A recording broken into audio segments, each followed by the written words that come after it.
Olá, boa noite. Sejam todos bem-vindos a mais um Diálogo sobre as Origens. O nosso abraço a você que está aqui presente e a você, querido amigo, querida amiga, que nos acompanha através da internet, pelo nosso canal do YouTube. Quero convidá-los agora para juntos orarmos ao nosso Deus. Santo e amado Pai que estás nos céus, nós te agradecemos, Senhor, pelo dom da vida e pelo privilégio de podermos estar aqui reunidos nessa noite para estudar um pouco mais do criacionismo. Que o Senhor nos ilumine, que teu Santo Espírito esteja conosco. É o que te pedimos em nome e por amor de Jesus. Amém. Todas as quintas-feiras, a oficina Diálogos sobre as Origens, do Numar SCB, promove uma palestra com temas variados sobre a controvérsia criacionismo e evolucionismo, aqui em sua sede, a Rua 8 de Setembro, 370, no Jardim Alamar, em Maringá, Paraná.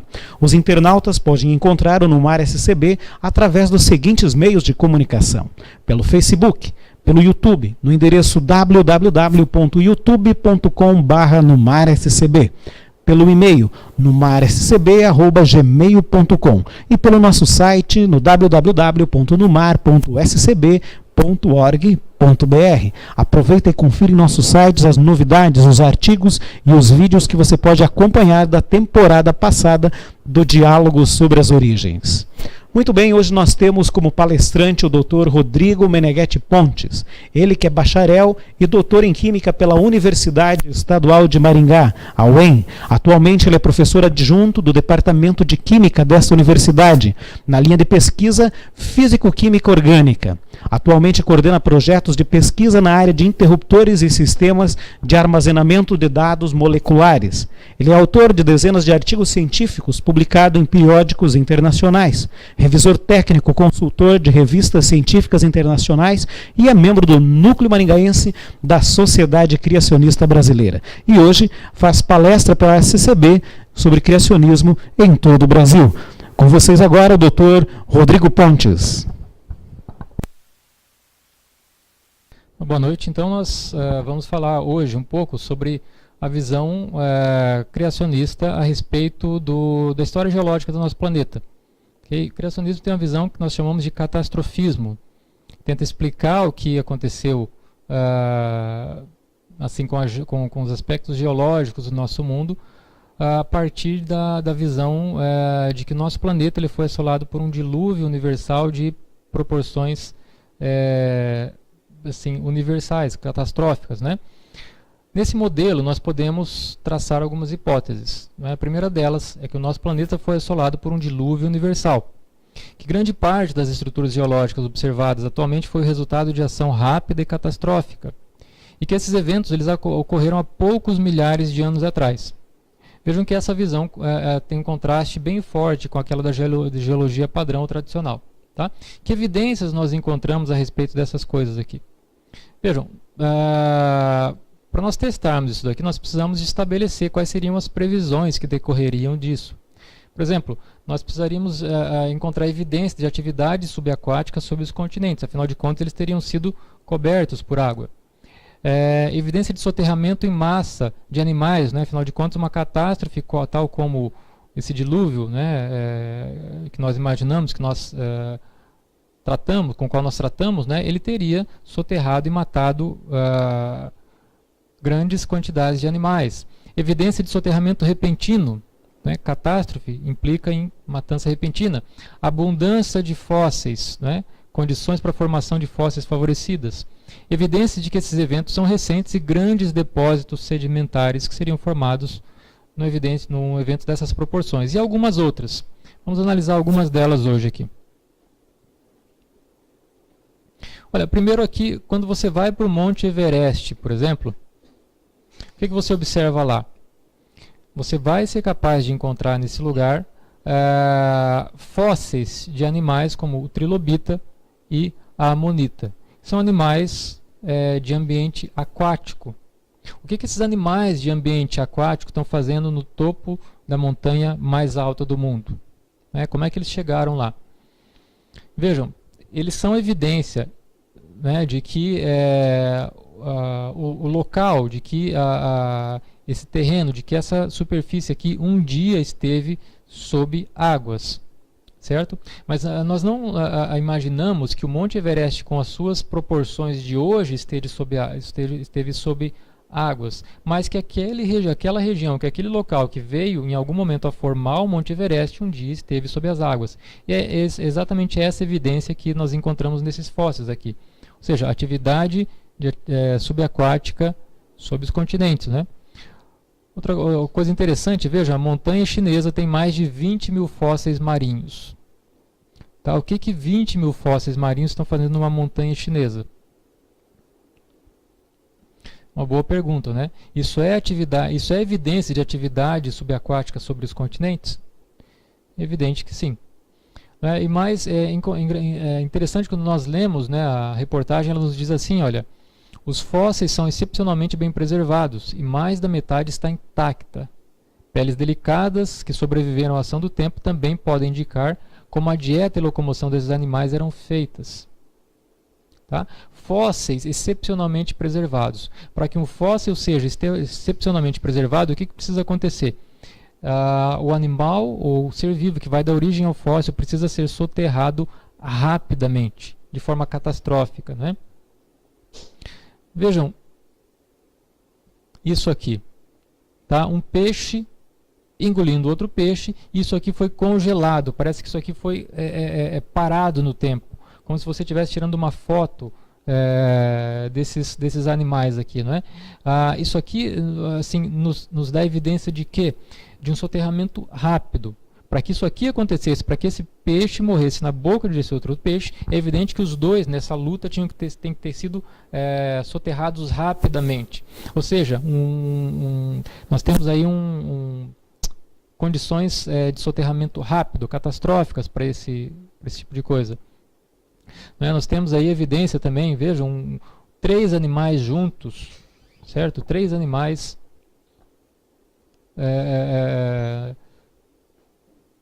envolvidos aqui numa cena, um animal aquático, um pterossauro, um peixe que o pterossauro tinha engolido, e todos eles juntos, como se você estivesse tirando uma foto disso daqui, né? A chamada postura opistotônica. Uma grande parte dos animais, os dinossauros, eles são encontrados com dessa forma aqui, com o pescoço inclinado para trás. Isso aqui é chamado de postura opistotônica. Qual é a explicação para isso? Né? O que os paleontólogos dizem a respeito disso?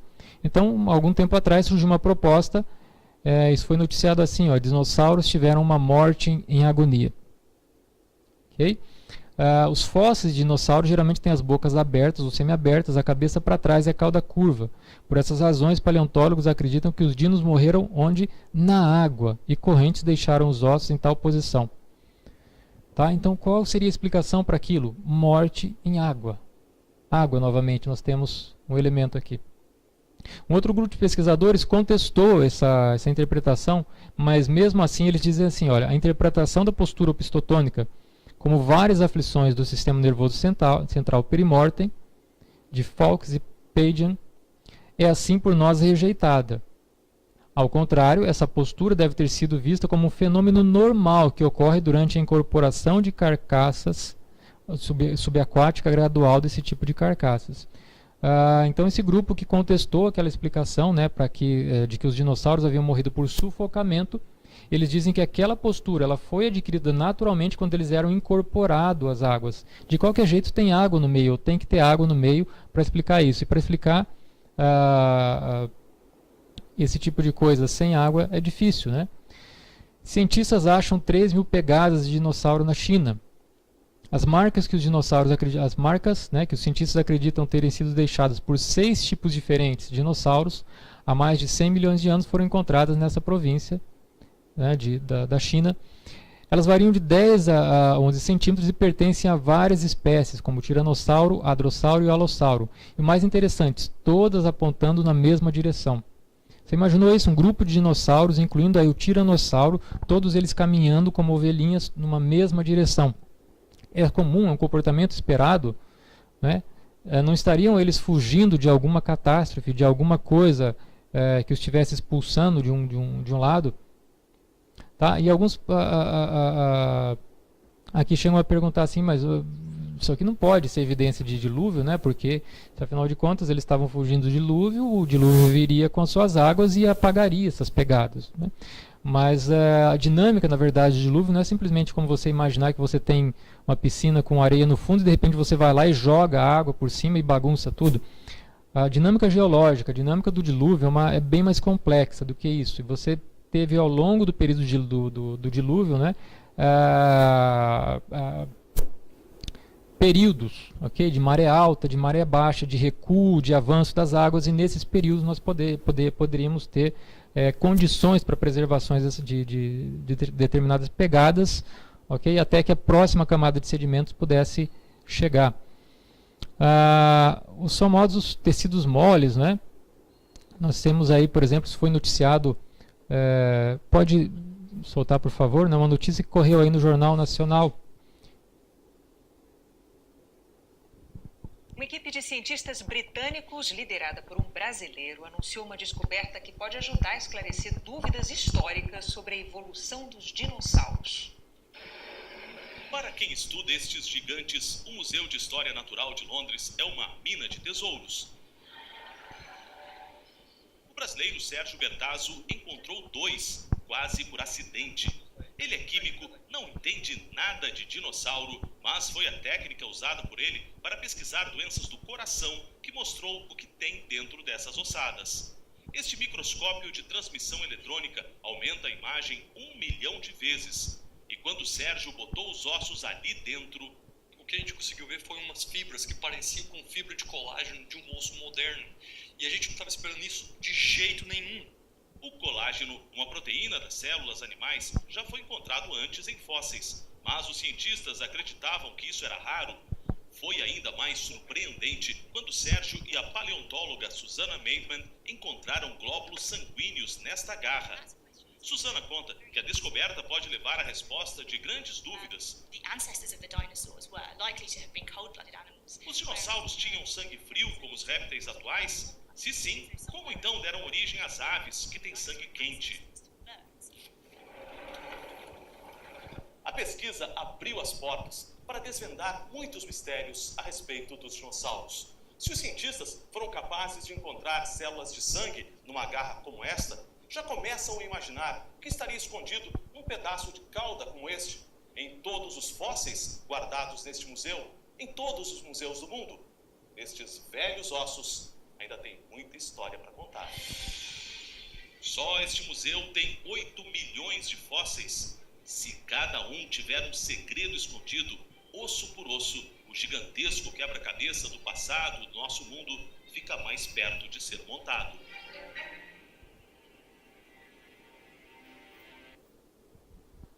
Isso é algo que tem sido noticiado, né, com frequência. Encontro, né, o achado de tecidos moles, tecidos macios, tecidos orgânicos no interior de ossos preservados no interior de ossos de dinossauro. E o pesquisador ali, que foi mencionado na reportagem, é interessante como é que ele diz assim, olha, nós encontramos fibras de colágeno parecidas com a de um osso moderno ali nos ossos de dinossauro, e nós não esperávamos encontrar isso nunca ali. Por que não esperávamos encontrar isso nunca? Porque dentro da visão de mundo evolucionista, aqueles ossos evidentemente tinham dezenas de milhares de anos. E você não espera encontrar resíduos de proteínas que se decompõem com tanta facilidade em material de dezenas de milhões de anos, né? Então isso é realmente surpreendente. Será que podemos considerar a hipótese de que aqueles ossos não teriam dezenas de milhões de anos, mas apenas alguns poucos milhares de anos, e não se tornaria muito mais razoável esperar encontrar esses materiais preservados ali diante dessa visão? De fato, aquele não é o único caso, né, que foi relatado na reportagem. Diversos outros exemplos aparecem por aí de tecidos moles, né, encontrados nos ossos de tiranossauros, de outros tipos de dinossauros, tricerátops e tudo mais. E o que eles estão dizendo para nós? Eles estão nos dizendo o seguinte, que esses animais talvez não tenham vivido há tanto tempo atrás, assim, como se imagina, né? E o evento que os matou também talvez não tenha ocorrido há tanto tempo atrás. Interessante o caso, né, de um pesquisador chamado Mark Armitage. Ele descobriu ossos, né, tecidos moles nos chifres de um Triceratops, né, e esses exemplos abundam aí por muito tempo. Agora é interessante o seguinte, se você tem tecidos macios ali, se você tem material orgânico, você pode de alguma forma, né, submeter ou tentar de alguma maneira estabelecer idades daqueles tecidos baseando-se em análise por carbono, né, aquilo que nós conhecemos por carbono 14. É pouco provável que um pesquisador evolucionista faça isso, porque afinal de contas você não vai perder tempo datando algo que você imagina que possui milhões de anos, né? Carbono 14 não data objetos de milhões de anos, ele data objetos de algumas dezenas de milhares de anos. Mas pesquisadores criacionistas fizeram isso. Conseguiram amostras de materiais desse tipo, né? E submeteram essas amostras a diversos laboratórios de datação conceituados, né? Internacionais, para que fossem datados esses materiais. E o que se chegou aqui, os resultados eles são surpreendentes. Essas amostras de ossos, né, elas fornecem idades entre 20 e poucos e 30 e poucos mil anos. Okay? É óbvio, os criacionistas acreditam que as idades tenham sido bem mais reduzidas, apenas, quem sabe, 6, 7 mil anos, alguma coisa dessa ordem. Mas convenhamos que 22 mil anos é muito diferente de 60 milhões de anos, né? Nós temos uma ordem de grandeza aqui bem diferente, certo? A questão de por que essas idades estariam um pouco acima daquelas que os criacionistas geralmente aceitam como a correta, né?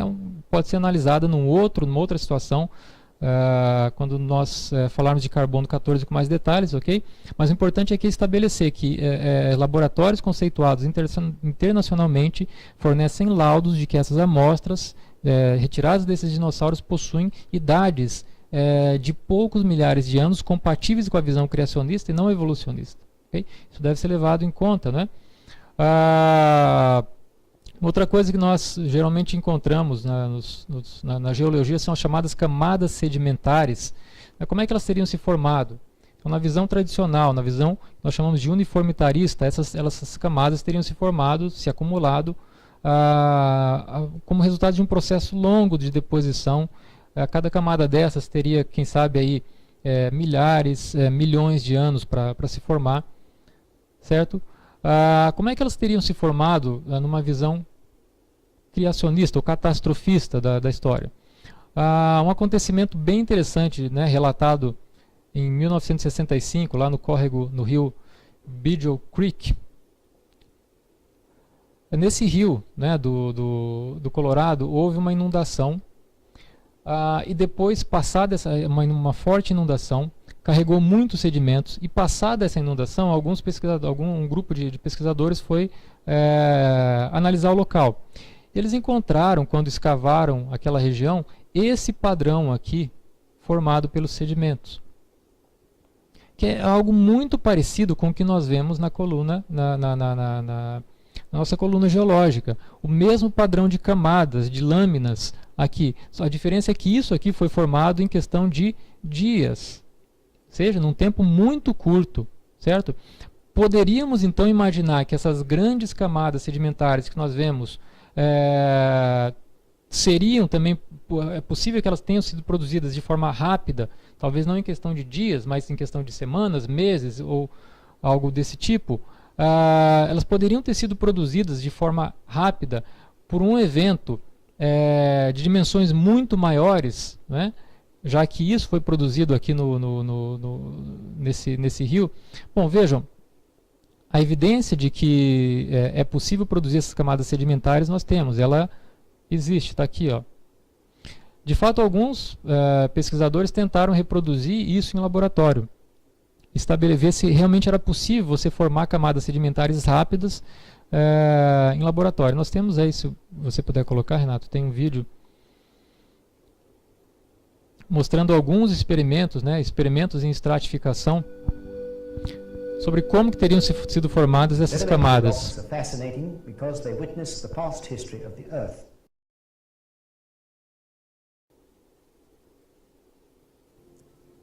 Their study should unveil mysteries about their formation and the history of living species. The principal features of sedimentary rocks include distinct stratas of relatively homogeneous material. Intermittent settling over very long periods of time figure among possible explanations of stratification. Internally, sedimentary rocks display microscale stratification or lamination of relatively coarse and fine particles. Because sedimentary rocks form from settling of particles underwater, it is instructive to study fundamental sedimentation patterns in the hydraulics laboratory. A mixture resulting from equal weights of coarse sands in black and fine sands in white is tested in the laboratory. Consider the motion of a sphere rolling on a horizontal surface. The radius of the sphere is r, the mass is m, the angular velocity omega, and the translation velocity v is equal to omega times r. The moment of inertia of the sphere is equal to 2/5 of the product of the mass m and the square of the Adiantar radius. pouquinho, só para a gente não passar a explicação dele. Of the motion, initial time t1, the delta is comprised Pode of pouquinho three mais parts. para Deposit decreases in the downstream direction as the foreset slope of the delta is approached. E aí nós vemos, né, a experiência. The accumulation of sediments displays clear stratification, with fine particles on top, coarse particles in the middle, and fine particles on the bottom. It is important to understand that the chronology of the formation of the deposits depends on the layers and not on the strata. Isochrones correspond to the interface between Recuar successive pouquinho. layers, not strata. Topset slope in Pouquinho slow mais. motion clearly shows After a certain time interval, Pode ser pouquinho mais. we get down the foreset slope of the continuous supply of coarse and Pouquinho fine mais, sand Renato. particles under steady disaction between particles of different sizes, different shapes, and different densities.